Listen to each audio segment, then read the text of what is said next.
Welcome back to the Ed Show, and thanks for watching tonight. I want to remind you how Speaker of the House John Boehner reacted to the release of President Obama's long-form birth certificate.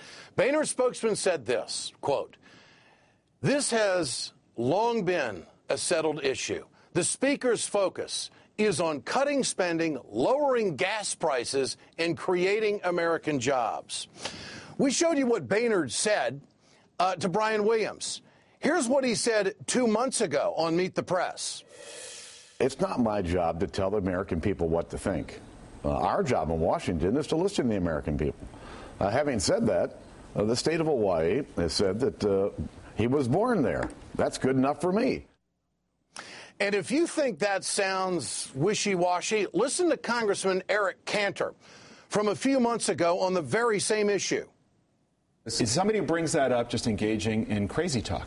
Well, David, I don't think it's nice to call anyone crazy. Is it a legitimate or an illegitimate issue? So I don't think it's an issue that we need to address at all. I think we need to focus. His citizenship should never be questioned, in your judgment. Is that what you're saying? It is not an issue that even needs to be on the policymaking table right now. Because it's illegitimate? I mean, why don't you just call it what it is? I feel like there's a lot of Republican leaders who don't want to go as far as to criticize those folks. I think the president's a citizen of the United States. Period. Yes. Why is it that you want me to go engage in name calling?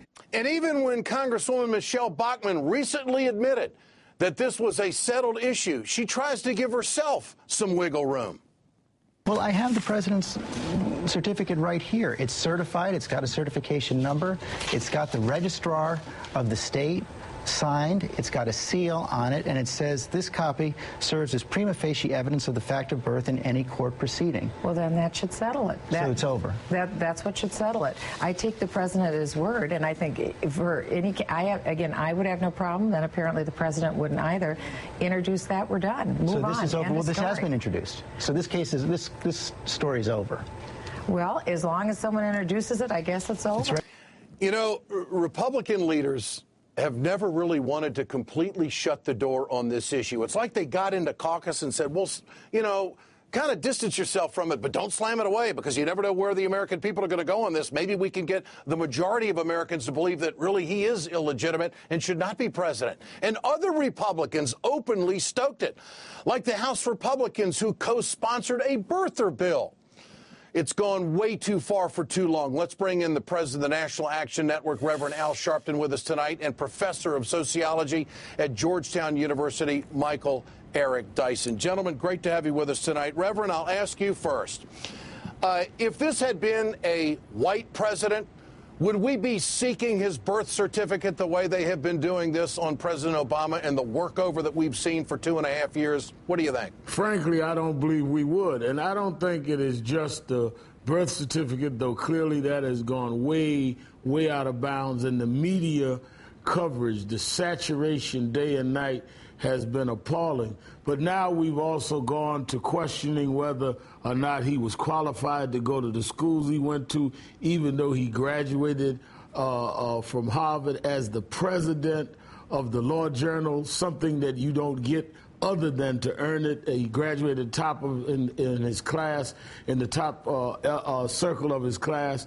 I think that then you've got people questioning whether he is what they call a Christian.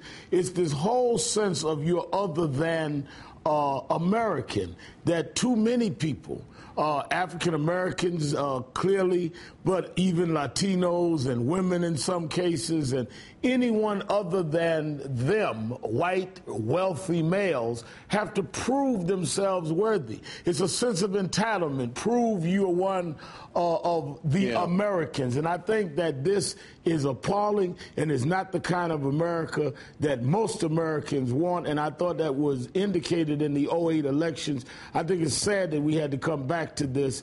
And I think that the president did the right thing, but it's sad he had to do it. Professor Dyson, will America recover from this? Will we move forward from this, or will this always be here? Well, the stain of white supremacy and the legacy of bigotry remains with us. The malignant persistence of the vitriolic and vicious denunciation of Mr. Obama. Don't forget, A week ago, we had a Republican official presenting a picture of Mr. Obama as a chimpanzee.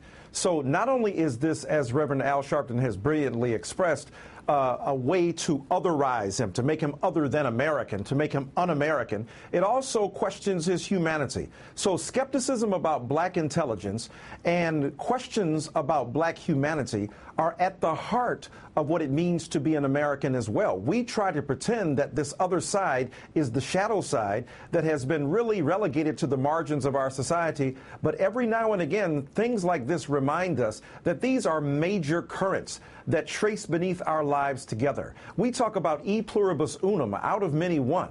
Many different ways, diverse understandings, divergent ethnicities and races and religions that characterize us at our best. Here is a man, Barack Obama, as brilliant as they come, as smart as any president has ever been, as articulate as any man has ever been to occupy that office, as well trained and well educated, and yet well mannered, well behaved, civil. He has not been defensive or nasty or vicious, and yet this man has been brought to the bar, so to speak, to prove his humanity. He has been put up on the rhetorical auction block of Republican slave thinking to be made to appear again as a victim to be examined to see if he's worthy or not of the legitimacy that they can confer. And the question is, what legitimacy do you have to confer upon Mr. Obama, Donald Trump?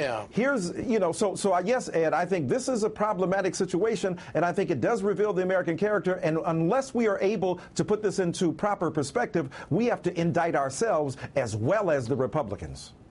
Reverend Sharpton, what do you say to the Republican Party? You saw those sound bites from leadership, Boehner, Cantor, and, of course, Michelle Bachmann, who continually puts herself into the news media, into the news cycle. There's this, let's not go too far. Let's make sure that we still stoke this fire a little bit. They will not unequivocally set the record straight, and they will not tell other members in the Congress on their side to get rid of these ridiculous birther bills. What does that say about the state of politics in this country with all the evidence where it is right now? See, I think the latter of what you said is what is most troubling, because people have the right to say what they want. The question is, now you're going into legislation. You have actual state legislations, that state legislative bodies that are entertaining legislation on birther bills. Never happened before in American history. You have the governor of Louisiana saying, I would sign it. Never happened before in American history. So we're not talking now about free speech. We're talking about people engaged in legislative distractions in states that are dealing with deficits, in states that are laying off workers, that are disrupting families, where we're dealing with gas prices that are going up with serious problems, and they want to entertain this that they know is complete folly.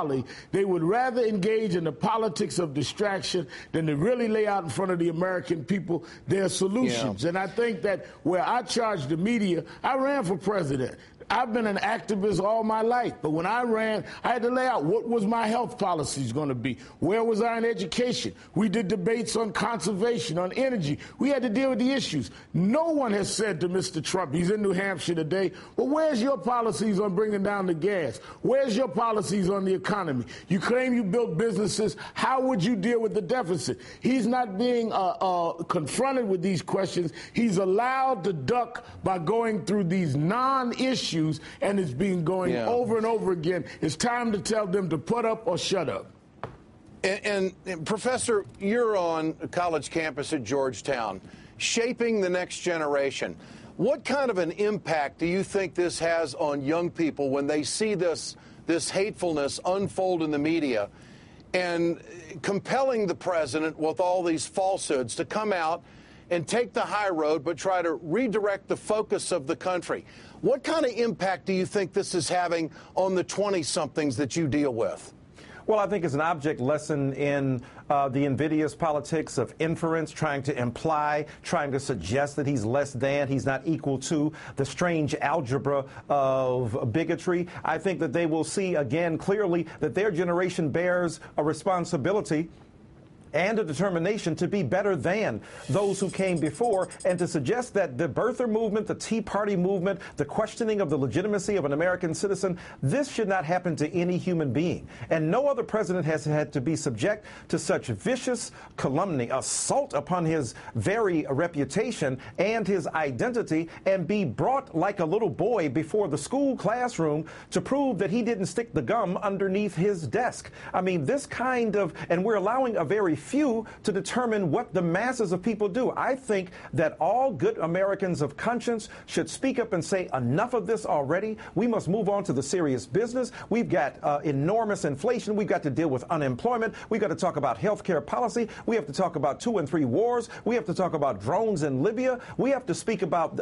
education. We have to speak about the central issues for which we hired the President of the United States of America to do a good job. And if he is distracted, as Reverend Al Sharpton said, by these lethal tendencies of a few people to elevate themselves as the grand leaders of America without paying attention to the powerful currents of democracy, what we are sullying here is not simply one man's reputation. We are sullying the very reputation of democracy.